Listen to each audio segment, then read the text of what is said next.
जय हिंद प्यारे साथियों, हर बार की तरह फिर से हम हिंदी का एक और प्रैक्टिस सेट करेंगे। आप बढ़िया से जानते हो कि जितने भी सवाल मैं यहाँ पर लेके आता हूँ वो सब के सब कभी ना कहीं पूछे जा चुके होते हैं। चाहे वो एसएससी जीडी हो, यूपी ट्रिपल एससी हो या पुलिस का कोई एग्जाम हो, आप अच्छे से जानते हो कि यहाँ पर एक सवाल रखा हुआ है तो इससे रिलेटेड बहुत सारे सवाल मैं आपको करा देता हूँ, जिससे कि आपको ये लगता है कि आपने इतनी देर में 20, 25 या 30 सवाल हल किए होते हैं, लेकिन उनसे रिलेटेड जो मैं आपको क्वेश्चन बताता हूँ, उनके जवाब मैं आपको बताता हूँ, वो मिलाकर कम से कम 50-60 सवाल पहुंच जाते हैं। जैसे कि आप यहाँ पर देखना, पहले ही सवाल यहाँ पर लिखा है और हमसे कह रहा है केवल, अनुमानित, सर्वथा, यह है किस विशेषण के प्रकार है। ये जो है किस विशेषण के प्रकार है, ये शब्द लिखे हुए हैं अपने पास तीन। कौन कौन से? केवल, अनुमानित और सर्वथा। ये विशेषण के प्रकार, कोई एक प्रकार के शब्द हैं, वो ही हमें जानना है।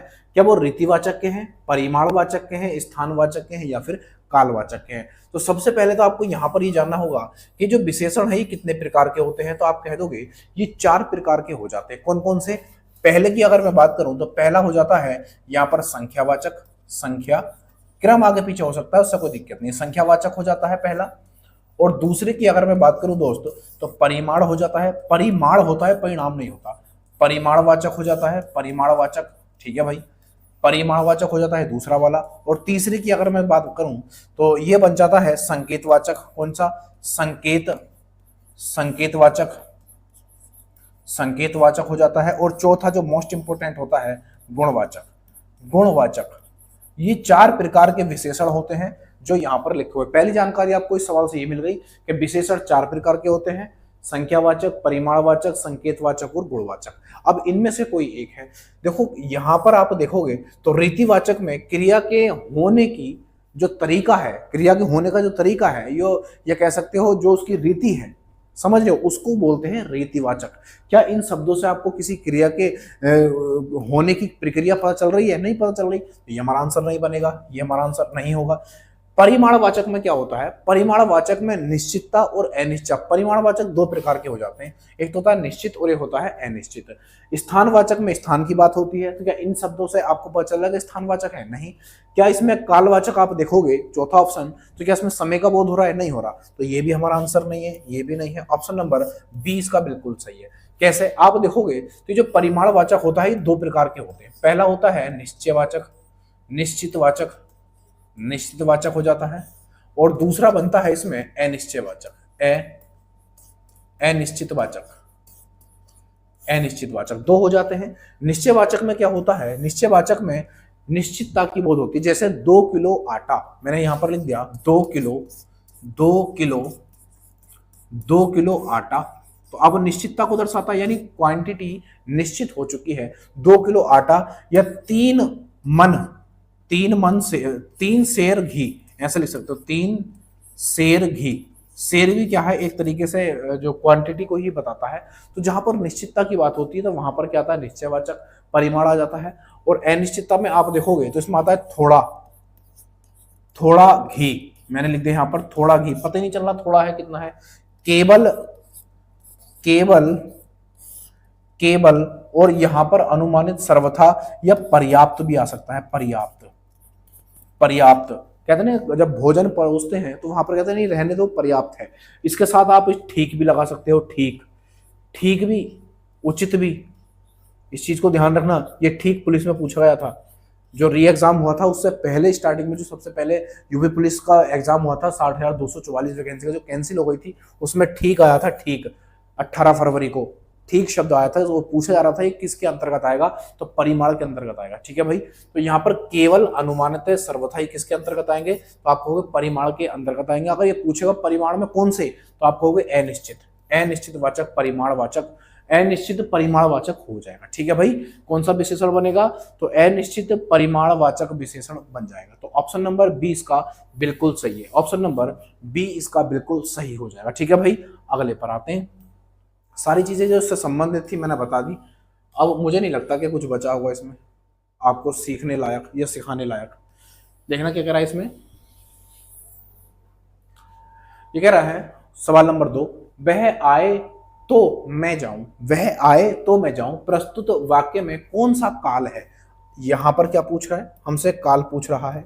और काल आप जानते हो 3 तरीके के होते हैं, काल कौन से होते हैं? 3 तरीके के। कितने होते हैं दोस्त? ये सवाल भी आपसे पूछा जा सकता है कि काल कितने प्रकार के होते हैं? 3। एक हो जाता है वर्तमान काल, एक तो होता है वर्तमान काल हो जाता है। दूसरा क्या होता है? तो भूतकाल हो जाता है। बोले ठीक है, भूतकाल हो जाता है। और तीसरा बनता है मेरे दोस्त भविष्यकाल। भविष्यकाल, भविष्यकाल, ठीक है भाई। ये 3 तरीके के काल होते हैं, इनके अपने अपने भेद भी होते हैं, ये आप जानते हो। जैसे भूतकाल के कितने भेद होते हैं? तो आप कहोगे भूतकाल के 6 भेद होते हैं, वर्तमान काल के 5 भेद होते हैं और भविष्यकाल के 3 भेद होते हैं। इनकी अपनी अपनी एक स्पेशलिटी भी है, ये आप जानते हो। कई बार पूछा गया है कि भूतकाल के कितने भेद होते हैं? तो 6 होते हैं।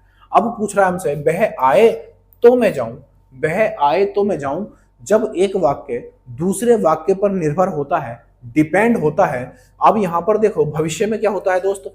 भविष्य में हेतु हेतु भविष्यकाल, यानी जब एक वाक्य दूसरे वाक्य पर डिपेंड होता है तो उसको हम क्या बोलते हैं? उसको बोलते हैं हम हेतु हेतु मद भविष्यकाल। उसको क्या बोलते हैं? हेतु हेतु मद भविष्यकाल।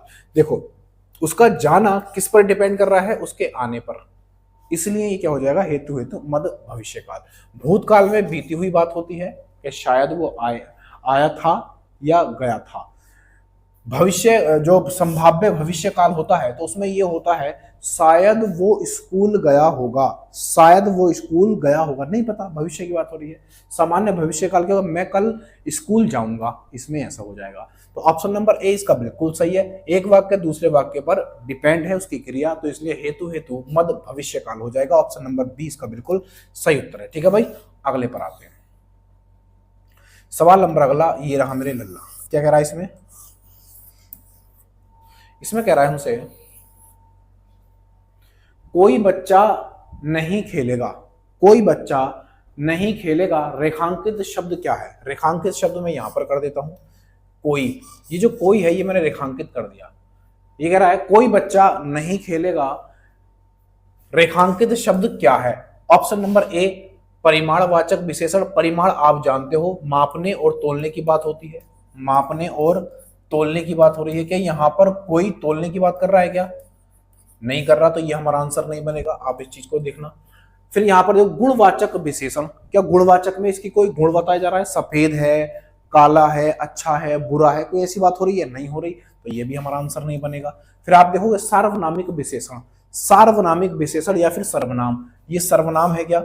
अगर ये अकेला होता तो सर्वनाम बन जाता, लेकिन ये जो आया है कोई, इसके बाद क्या है? आप देखोगे संज्ञा है। जब किसी संज्ञा के बाद में किसी संज्ञा के पहले कोई सर्वनाम आ जाता है, चाहे वो निश्चयवाचक सर्वनाम हो या अनिश्चयवाचक सर्वनाम हो, तो वहां पर क्या होता है? सार्वनामिक विशेषण हो जाता है। क्या हो जाता है? सार्वनामिक विशेषण। इसको 2 तरीके से आप ध्यान रख सकते हो। कैसे?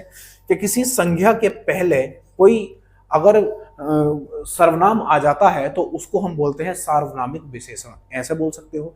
या फिर इसको ऐसे बोल सकते हो कि जब किसी सर्वनाम के बाद कोई संज्ञा आ जाती है तो वो सार्वनामिक विशेषण बन जाता है। बच्चा कैसा है? बोले कोई है, बच्चा निश्चित नहीं है, अनिश्चित है।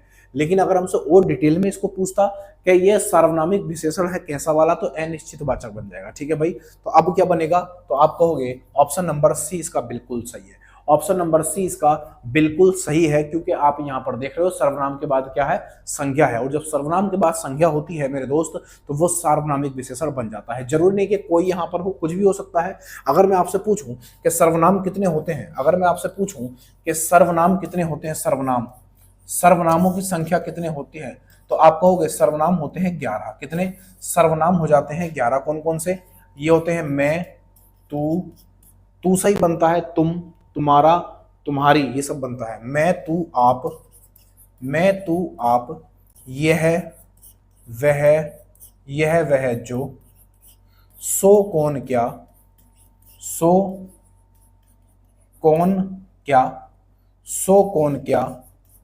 कुछ, कोई, ये सब सर्वनाम है।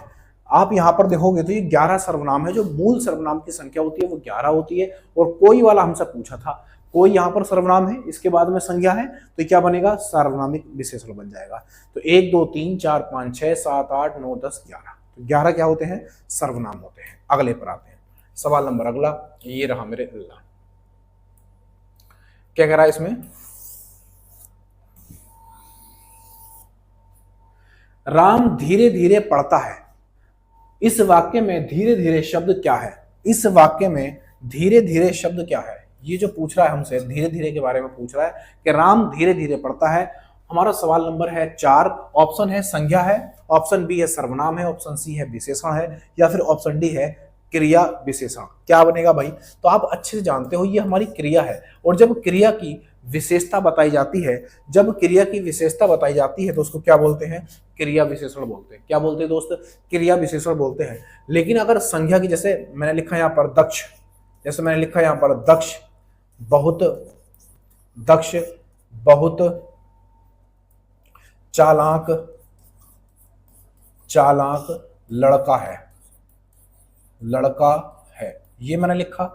दक्ष बहुत चालाक लड़का है। आप यहां पर देखोगे लड़का, ये एक संज्ञा है, ये एक संज्ञा है, और इस संज्ञा की जो विशेषता बता रहा है वो क्या है? चालाक। तो ये क्या बनेगा? ये विशेषण बन जाएगा, ये विशेषण बन जाएगा। तो आप ये चीज जान चुके हो कि जब किसी संज्ञा की विशेषता बताई जाती है तो जो शब्द उसकी विशेषता बताता है वो विशेषण बन जाता है, और ये जो संज्ञा होती है ये विशेष से बन जाती है। क्या बनती है?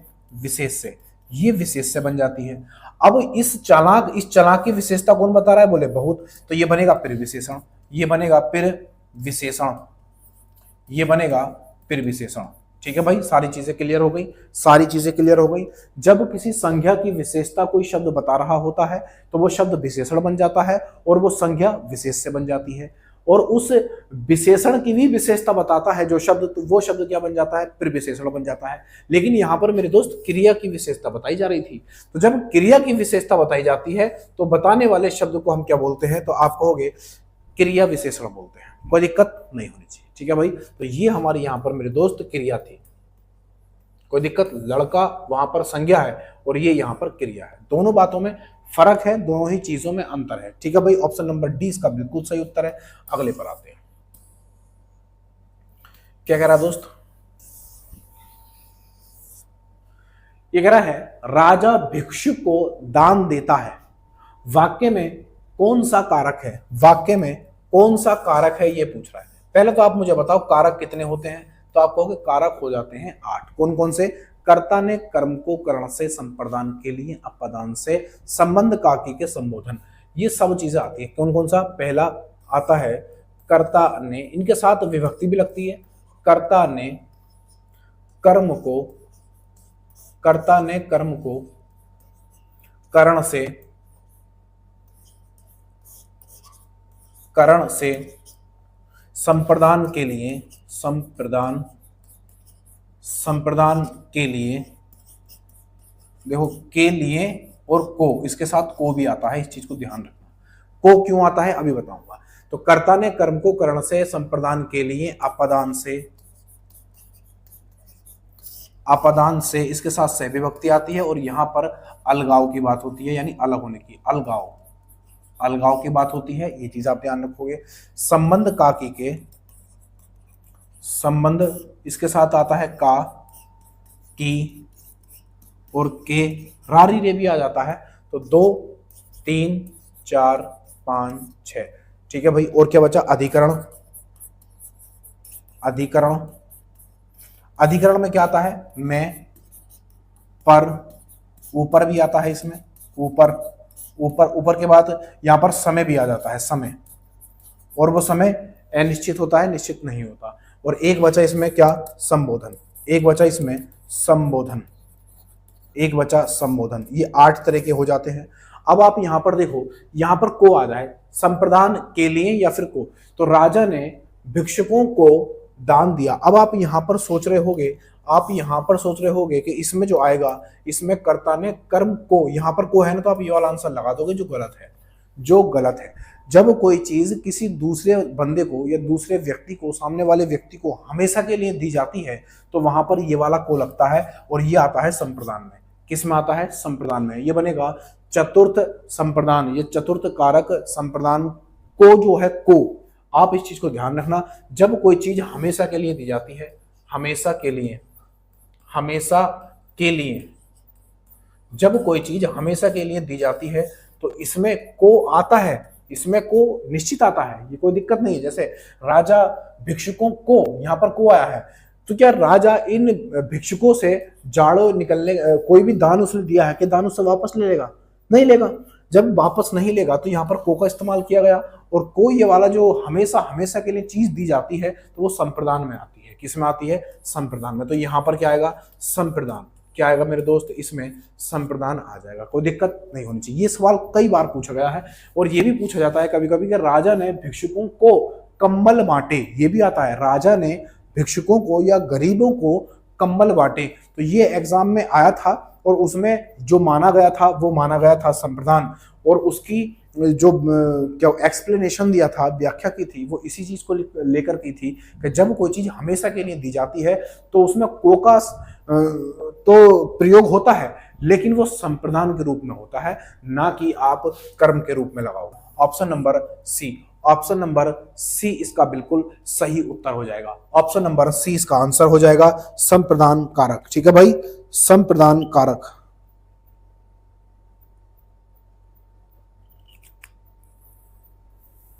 संप्रदान कारक, ऑप्शन नंबर सी इसका बिल्कुल सही उत्तर है। ठीक है ना भाई, अगले पर आते हैं। सवाल नंबर अगला ये रहा मेरे लल्ला।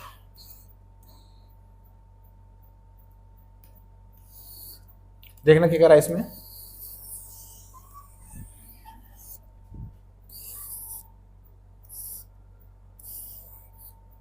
इसमें कहा जा रहा है निम्नलिखित में से कौन सा शब्द बहुवचन है? ऐसा कौन सा शब्द है जो बहुवचन है? पौधा एक वचन होता है, कोई दिक्कत नहीं है, ये बहुवचन भी हो जाता है और एक वचन भी हो जाता है। अगला कह रहा है हमसे लड़का एक वचन भी होता है, बहुवचन भी होता है, ये गलत हो जाएगा। ऑप्शन सी में कह रहा है पुस्तक, पुस्तकें बन सकता है, इसका लड़के बन सकता है, इसके पौधे बन सकता है। इसका बहुवचन क्या बनेगा? पौधे। इसका बहुवचन बनेगा पौधे, कोई दिक्कत। लड़का का बनेगा लड़के, लड़के बन जाएगा। और पुस्तक का बनेगा पुस्तकें, पुस्तकें। लेकिन ये कह रहा है जो हमेशा क्या रहता है? बहुवचन रहता है। तो ये एक वचन भी हो सकते हैं, लेकिन नेत्र जो है, नेत्र, ऑप्शन नंबर डी नेत्र, इसका बिल्कुल सही उत्तर है, ये हमेशा एक वचन में रहता है। कुछ शब्द ऐसे हैं जो हमेशा बहुवचन में रहते हैं, मैं यहां पर लिखता हूं हमेशा या फिर सदैव, हमेशा बहुवचन, हमेशा बहुवचन शब्द कौन कौन से हैं? जैसे एक मैं यहां पर लिखना चाहूंगा, बड़ा फेमस है, प्राण, प्राण हमेशा बहुवचन में रहता है। दर्शन लिख सकते हो, दर्शन, दर्शन लिख सकते हो। और यहां पर आप लोग लिख सकते हो, लोग। ओट लिख सकते हो, ओट, ओट जो होते हैं ओट लिख सकते हो। और आप आंसू लिख सकते हो, आंसू, आंसू भी हमेशा क्या रहता है मेरे दोस्त? बहुवचन में रहता है। और मैं यहां पर लिखना चाहूँ इनके साथ साथ, यहां पर मैं लिखता हूं हस्ताक्षर, हस्ताक्षर, हस्ताक्षर अपने आप में बहुवचन रहता है हमेशा। या ऐसे लिख सकता हूं अक्षत, अक्षत भी अपने आप में क्या है? बहुवचन है। तो प्राण, दर्शन, लोग, लोग, लोग होगा ये, सॉरी, लोग, लोग, ठीक है। होठ, आंसू, हस्ताक्षर और प्राण, ये क्या रहते हैं मेरे दोस्त? हमेशा और हमेशा बहुवचन में रहते हैं। कैसे रहते हैं? बहुवचन में रहता है। ठीक है भाई, अगले पर आते हैं।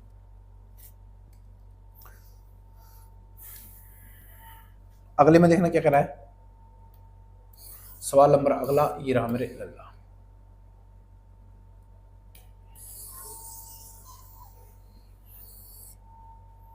यहां पर कह रहा है खिड़की किस प्रकार का शब्द है? खिड़की किस प्रकार का शब्द है, ये पूछना चाह रहा है। खिड़की, खिड़की के बारे में। ऑप्शन ए दे रखा है तद्भव, ऑप्शन बी दे रखा है विदेशिज, ऑप्शन सी दे रखा है देशिज, और ऑप्शन डी दे रखा है शंकर शब्द। यहां पर आप देखोगे तद्भव कौन से शब्द होते हैं, तो आप कहोगे हिंदी वाले जो शब्द होते हैं वो क्या होते हैं? तद्भव होते हैं। विदेशी शब्द क्या होते हैं? विदेशी शब्द जैसे फारसी हो गई, जैसे मैं यहां पर लिख दूं फारसी, फारसी एक क्या है? फारसी, फारसी एक विदेशी शब्द है ना। जैसे आप कहोगे डच एक भाषा होती है, ये भी एक हो जाती है। पुर्तगाली हो जाती है, पुर्तगाली, ये सब विदेशी भाषा हैं, पुर्तगाली हो जाती है। इसके साथ साथ तुर्की में लिख सकता हूँ, यहाँ पर तुर्की भी विदेशी भाषा है। अरबी, अरबी भी एक विदेशी भाषा हो जाती है, अरबी, अरबी। अंग्रेजी भी एक विदेशी भाषा है, अंग्रेजी, अंग्रेजी अगर मैं यहाँ पर लिखूंगा तो ये भी क्या है? एक विदेशी भाषा है। फारसी, डच, पुर्तगाली, तुर्की और फारसी, अंग्रेजी, ये सब विदेशी भाषाएं हैं। देशी भाषाएं वो होती हैं जिनकी उत्पत्ति का पता ना चले, जिनकी उत्पत्ति का पता ना चले, ऐसे जो शब्द होते हैं उनको देशी शब्द बोलते हैं। जैसे मैं यहाँ पर लिखना चाहूंगा खिड़की, तो ऑप्शन क्या बनेगा? ऑप्शन नंबर सी इसका बिल्कुल सही है। खिड़की यहाँ पर लिखना चाहूंगा जैसे कि लोटा, जैसे मैं यहाँ पर लिखना चाहूंगा लोटा, लोटा मैं यहाँ पर लिख सकता हूँ। और साथ साथ में यहाँ पर लिख सकता हूँ जूता, मैं यहाँ पर जूता लिख सकता हूँ। और मैं यहाँ पर रोटी लिख सकता हूँ, रोटी लिख सकता हूँ। और यहाँ पर मैं घोंसला लिख सकता हूँ, घोंसला, यहाँ पर मैं घोंसला लिख सकता हूँ। तो लोटा, जूता, रोटी और घोंसला, खिड़की, ये सब कैसे शब्द हैं? देसी शब्द हैं। और मैं 2-4 शब्द यहाँ पर लिखूं, जैसे मैं यहाँ पर चावल लिख सकता हूँ, चावल लिख सकता हूँ। और साथ साथ में यहाँ पर पगड़ी लिख सकता हूँ, पगड़ी लिख सकता हूँ। झाड़ू लिख सकता हूँ, झाड़ू लिख सकता हूँ, झाड़ू। सीख लिख सकता हूँ, सीख लिख सकता हूँ, जो झाड़ू की सीख होती है, सीख, है ना। चारपाई लिख सकता हूँ, चारपाई लिख सकता हूँ। डिबिया लिख सकता हूँ, डिबिया। बहुत सारे ऐसे शब्द हैं जिनकी उत्पत्ति का नहीं पता है, समझ रहे हो? वो सब देशी शब्द होते हैं, जिसमें फेमस शब्द ये हैं। और खिड़की भी अपने आप में क्या है? एक देशी शब्द है। ऑप्शन नंबर सी इसका बिल्कुल सही उत्तर है। ठीक है भाई, ऑप्शन नंबर सी इसका बिल्कुल सही उत्तर है। अगले पर आते हैं, सवाल नंबर अगला ये रहा मेरे लल्ला।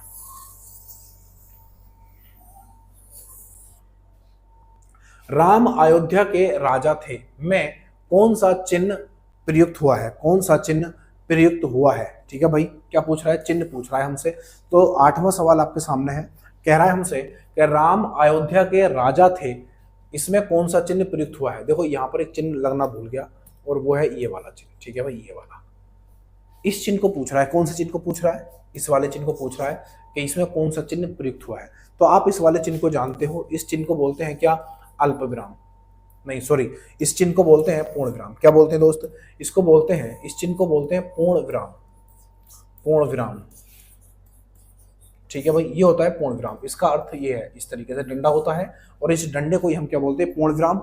और ये पूर्ण विराम तब लगते हैं जब हमारा वाक्य पूरा हो चुका हो, यानी कि जो वाक्य में हम कहना चाह रहे हैं उसकी जो तार है, जो उसकी भावना है, वो पूरी हो जाए, है ना। और ध्वनि की जो गति होती है वो टूट जाए, तो वहां पर क्या लगाते हैं? पूर्ण विराम लगाते हैं। तो 2-4 शब्द मैं आपसे पूछूंगा। ऑप्शन नंबर 20 का बिल्कुल सही है। जैसे यहाँ पर अल्प विराम दे रखा है, अल्प विराम, वो सॉरी अल्प विराम है, तो अल्प विराम कैसा शब्द होता है? तो आप कहोगे कोमे को बोलते हैं अल्प विराम, जो कोमा लगता है इस तरीके से कोमा लगाते हैं, ये अल्प विराम है। पूर्ण विराम आप जान चुके हो, इस तरीके से होता है। हंस पद कैसा होता है? तो आप कहोगे इस तरीके से हो जाता है कुछ। और उप विराम क्या होता है? उप विराम होता है इस तरीके से, 2 बिंदी, इसको बोलते हैं उप विराम। और मैं आपसे अगर पूछना चाहूं, जैसे यहाँ पर अर्धविराम, अर्धविराम बताओ कैसा होता है? अर्धविराम कैसा होता है? तो आप कहोगे एक बिंदी ऊपर और यहाँ पर ये होता है, इसको बोलते हैं अर्धविराम। ठीक है भाई, इसको क्या बोलते हैं? अर्धविराम। अगर मैं आपसे जानना चाहूं लाघव चिन्ह कैसा होता है? लाघव, अगर मैं आपसे जानना चाहूं लाघव चिन्ह कैसा होता है, तो आप कहोगे इस तरह से 0 बना हुआ होता है, इसी को हम क्या बोलते हैं? लाघव चिन्ह। ठीक है भाई, तो ऑप्शन नंबर 20 का बिल्कुल सही है। यहाँ पर जो चिन्ह लगा हुआ था लास्ट में, इस चिन्ह को पूछ रहा था कि ये कौन सा चिन्ह इसमें प्रयुक्त हुआ है, तो आप कह दोगे पूर्ण विराम का यूज किया गया है। Option number 20 the right answer. अगले में क्या कह रहा है? इसमें कह रहा है दोस्त हमसे,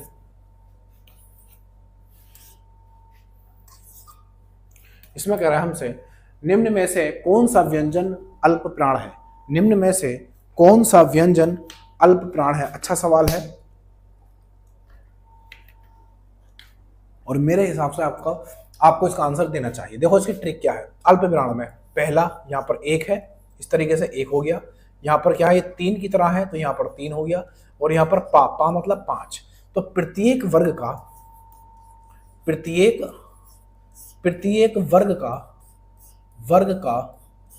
वर्ग का पहला, तीसरा और 5वां जो वर्ण होता है, ये ध्वनि होती है, उसी को हम क्या बोलते हैं?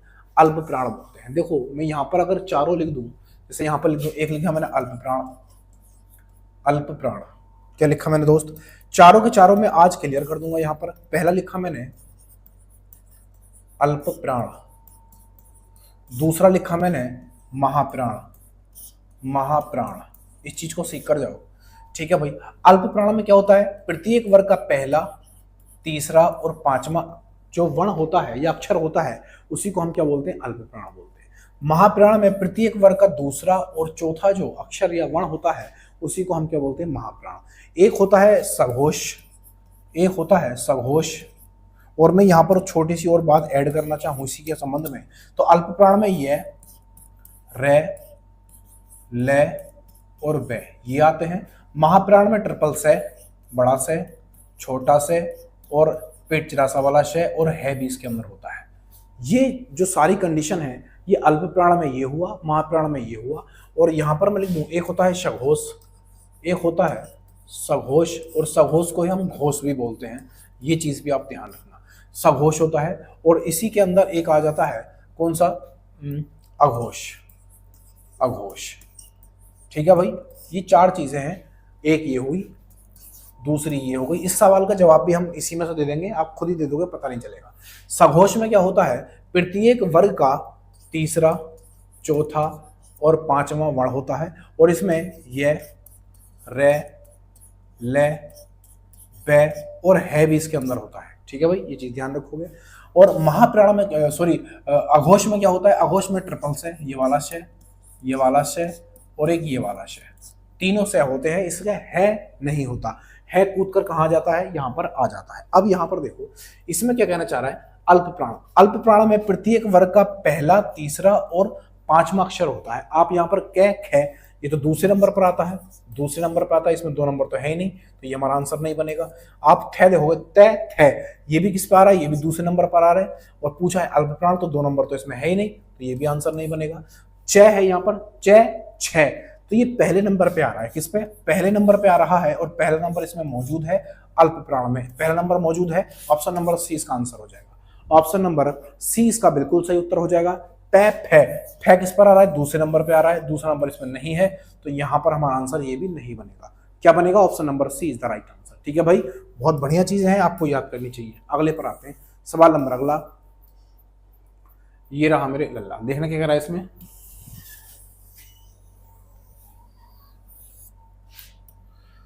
ये कह रहा है सवाल नंबर 10, जिन शब्दों में अंत में ए आता है उसे क्या कहते हैं। जिन शब्दों के अंत में ए आता है, अंत में ए आता है, यहां पर देखो अंत में ए आता है उसे क्या बोलते हैं, अनुस्वार बोलते हैं, अयोग्य बोलते हैं, अंतस्थ बोलते हैं, या फिर आकारांत बोलते हैं। तो आपका आंसर आना चाहिए ऑप्शन नंबर डी, आकारांत। क्यों भाई, बताता हूं। देखो जैसे यहां पर आप देखोगे, एक होता है आकारांत, यहां पर लिखा, एक होता है आकारांत, आकारांत, एक आकारांत होता है, एक इकारांत होता है, इकारांत, एक ईकारांत होता है, और एक ईकारांत होता है, ईकारांत, ईकारांत होता है, एक उकारांत होता है, और एक ऊकारांत होता है, बड़े ऊ के साथ। ये 3-4 चीजें होती हैं, है ना। यहां पर आकारांत देखो, जिस शब्द के अंत में आ आता है, सिर्फ छोटा वाला आ आता है, उसमें क्या होता है, उसमें आकारांत होता है। और जिन शब्द के अंत में क्या आता है भैया, जिस शब्द के अंत में बड़ा वाला आता है, जैसा माता, मैंने यहाँ पर लिखा, जैसे मैं लड़का लिखा, लड़का, लड़का, अंत में क्या है, आ है, बड़ा वाला आ का डंडा है, तो इसमें क्या बनेगा, आकारांत बन जाएगा, इसमें आकारांत बन जाएगा। ये चीज सोचो। इकारांत की अगर मैं बात करूं, इकारांत कोई शब्द आप सोचो, कोई शब्द आप ऐसा सोचो जिसमें लास्ट में छोटी ई की मात्रा आती हो, छोटी ई की मात्रा, कोई शब्द सोचो। जैसे लड़की लिखेंगे तो बड़ी की मात्रा आएगी, जैसे यहाँ पर लिखूं लड़की, लड़की, तो इसमें देखोगे बड़ी की मात्रा है, जिसमें अंत में बड़ी की मात्रा है, तो ये ईकारांत बनेगा, इकारांत नहीं बनेगा। इसमें कोई शब्द सोचो, ऐसा कोई शब्द सोचो जिसमें लास्ट में ई आती हो, समझ रहे हो। जरा रसोई हम लिखेंगे, रसोई, तो बड़ी की मात्रा आती है, उसमें भी कोई दिक्कत नहीं। उकारांत यहाँ पर है, जैसे उकारांत, तो उस उकारांत में साधु लिखा मैंने, साधु, साधु में तो बड़े की मात्रा होती है, बड़े की मात्रा होती है ना, तो जैसे साधु में लिखूंगा यहाँ पर साधु, ये लिखा मैंने साधु, तो यहाँ पर क्या है, बड़ा की मात्रा है, तो यहाँ पर क्या बनेगा, ये बड़ा ऊ है, तो बड़ा ऊ है मतलब यहाँ पर भी मात्रा बड़ा ऊ है, तो ये उकारांत बनेगा। बड़ी ई है तो ईकारांत बनेगा, बड़ा आ है तो अकारांत बनेगा। ऐसी अंत में आप देखोगे ई, कोई शब्द सोचो जरा, मुझे ध्यान नहीं आ रहा, कोई भी शब्द आप सोच सकते हो, ऐसा किसी का नाम सोच सकते हो, कुछ भी सोच सकते हो, ठीक है भाई। तो वहां पर इकारांत आएगा, लास्ट में छोटी की मात्रा होगी तो इकारांत, लास्ट में बड़े छोटे की मात्रा होगी तो उकारांत। ऐसे आप ध्यान रख सकते हो। तो ऑप्शन नंबर डी इसका बिल्कुल सही है। अंतस्थ व्यंजन हमारे 4 होते हैं, ये, रे, ले और बै। ठीक है भाई, ये 4 हो जाते हैं। अयोगवा 2 होते हैं। अयोगवा कितने होते हैं? बोले 2 होते हैं। एक तो होता है अंग, ये वाला, और एक होता है विसर्ग, ये वाला। ठीक है भाई। और अनुस्वार जो होता है, अनुस्वार एक होता है जिसको हम ये बोलते हैं, और ये अनुस्वार क्या होता है? अयोगवा भी होता है। ठीक है भाई। ऑप्शन नंबर डी इसका बिल्कुल सही है। अगले पर आ जाते हैं। सवाल नंबर अगला ये रहा मेरे लड़का।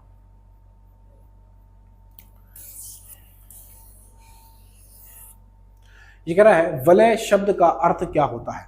वलय शब्द का अर्थ क्या होता है? तो वलय का अर्थ वृक्ष की छाल नहीं भाई, गोलाकार घेरा ऑप्शन सी दे रखा है, मृग छाल ऑप्शन डी दे रखा है, आवरण।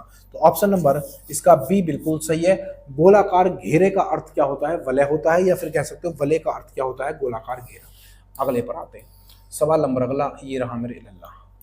क्या पूछ रहा है? इसमें पूछ रहा है हमसे निम्नलिखित में से भिन्न शब्द चुनिए। भिन्न शब्द चुनिए यानी 3 एक जैसे हैं और एक अलग है। स्वर, स्वर, आवाज और ध्वनि, ये तीनों के तीनों एक हैं, लेकिन ऑप्शन नंबर सी इसका बिल्कुल अलग है। सिरवण, सिरवण होता है सुनने वाला। सिरवण किसको बोलते हैं? सुनने वाले को बोलते हैं। ऑप्शन नंबर सी इसका बिल्कुल सही है। अगले पर आते हैं। फिर एक और सवाल हमारे सामने, वो क्या कह रहा है? भिन्न शब्द चुनिए। इसमें भी हमें भिन्न छांटना है, यानी 3 एक जैसे हैं और एक अलग है। आप यहां पर देखोगे जन्म, मृत्यु, उगना और उत्पादन।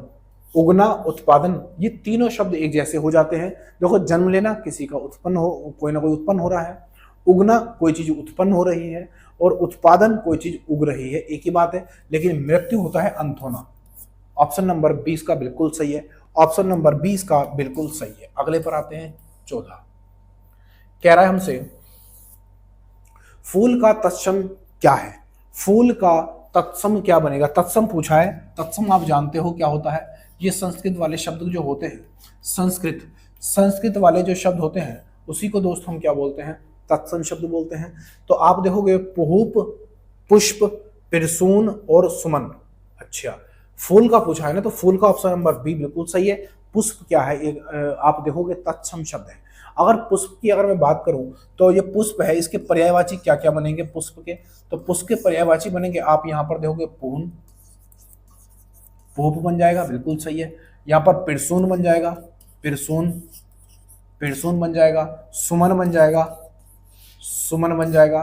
मंजूरी बन जाएगा, मंजूरी, मंजूरी बन जाएगा। और गुलशन बन जाएगा, गुलशन, गुलशन। गुलशन भी क्या है मेरे दोस्त? गुलशन भी एक तरह का क्या है? पुष्प का ही पर्यायवाची है। ठीक है ना भाई, ये भी क्या है? पुष्प का पर्यायवाची है। और एक आप यहां पर लिख सकते हो कुसुम, कुसुम। तो ये सब पर्यायवाची किसके हैं? तो आप कहोगे फूल के या फिर पुष्प के। जबकि पुष्प यहां पर तत्सम शब्द है और फूल यहां पर क्या है? तद्भव शब्द है।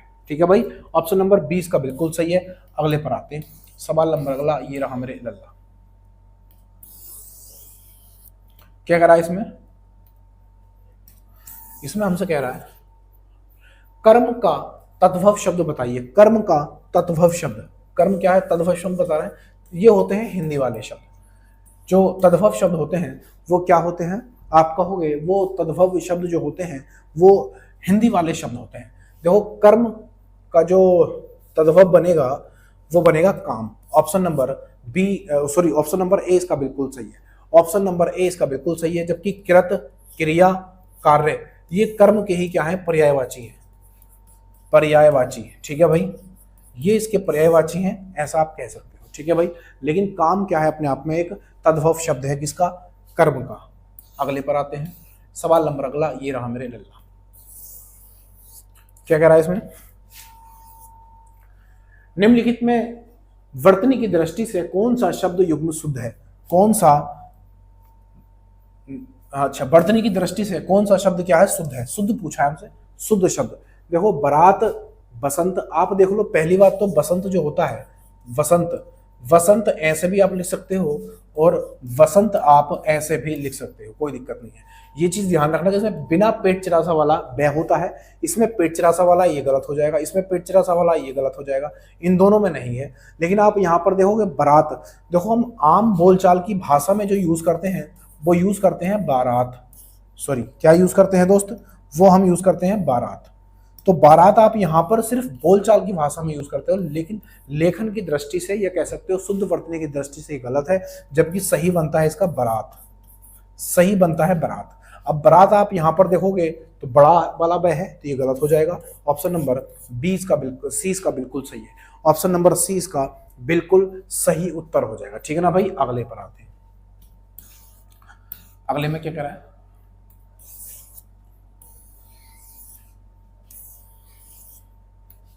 ये कह रहा है हमसे मुकुंद किसका पर्यायवाची है। मुकुंद किसका पर्यायवाची है। ऑप्शन नंबर ए दे रखा है हमें विष्णु, ऑप्शन सी दे रखा है शिवा। कौन सा दे रखा है, ये शिवा नहीं बल्कि शिव है। यहाँ पर थोड़ी सी मिस्टेक है शायद, यहाँ पर ये आप देखोगे यहाँ पर ये शिव है, शिव ये। ठीक है भाई, ऑप्शन बी दे रखा है हमें शिव, ऑप्शन सी दे रखा है सूर्य, और ऑप्शन डी दे रखा है कामदेव। क्या दे रखा है भाई, ऑप्शन नंबर डी हमें दे रखा है कामदेव। अगर मैं आपसे पूछूं मुकुंद के पर्यायवाची या मुकुंद किसको बोलते हैं, तो आप कहोगे ये बोलते हैं विष्णु को। और इनके जो और बाकी पर्यायवाची है मैं यहाँ पर लिख सकता हूँ। जैसे विष्णु को हम क्या बोल सकते हैं, मुकुंद बोल सकते हैं, वहां पर लिखा है दामोदर बोल सकते हैं, दामोदर, दामोदर हम बोल सकते हैं। और साथ साथ हम श्रीपति बोल सकते हैं, श्रीपति बोल सकते हैं। और हम इसको मधु ऋतु, मधु रिपु बोल सकते हैं, मधु रिपु, मधु रिपु बोल सकते हैं। और कुछ बोल सकते हैं क्या, तो आप कहोगे इसको उपेंद्र बोल सकते हैं, उपेंद्र, उपेंद्र बोल सकते हैं। चक्रपाणी बोल सकते हैं, चक्रपाणी।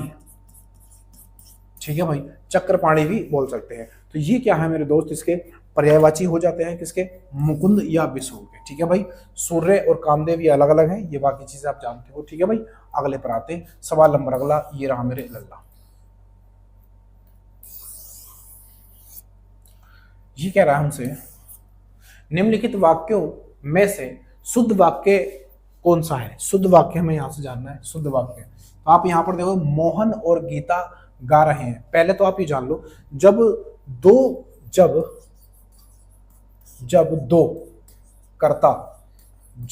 कर्ता एक साथ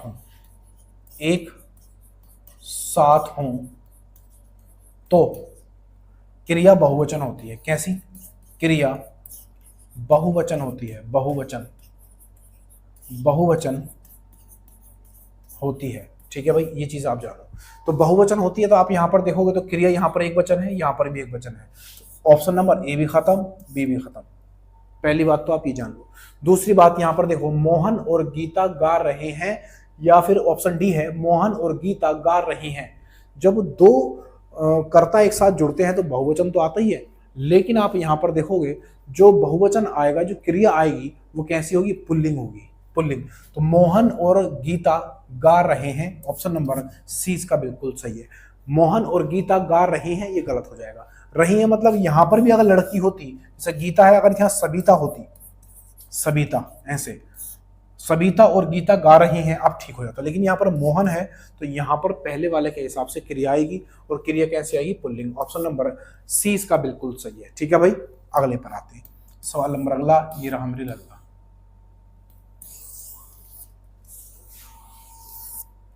क्या कह रहा है इसमें,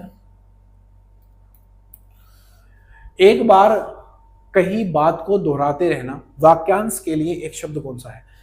एक बार कही गई बात को दोबारा से कहना, उसके लिए एक शब्द क्या होगा, आगार। Option number A. Option number B प्रकथन। ऑप्शन नंबर सी दे रखा है पिष्ट पेषण, और ऑप्शन डी दे रखा है प्रस्तावना। तो इसका आंसर बनेगा ऑप्शन नंबर सी, पिष्ट पेषण। पिष्ट पेषण होता है जब एक बार एक बात को बोल दिया, जब उसी बात को दोबारा बोला जाता है तो उसी को बोलते हैं पिष्ट पेषण। ठीक है भाई, अगले पर आते हैं।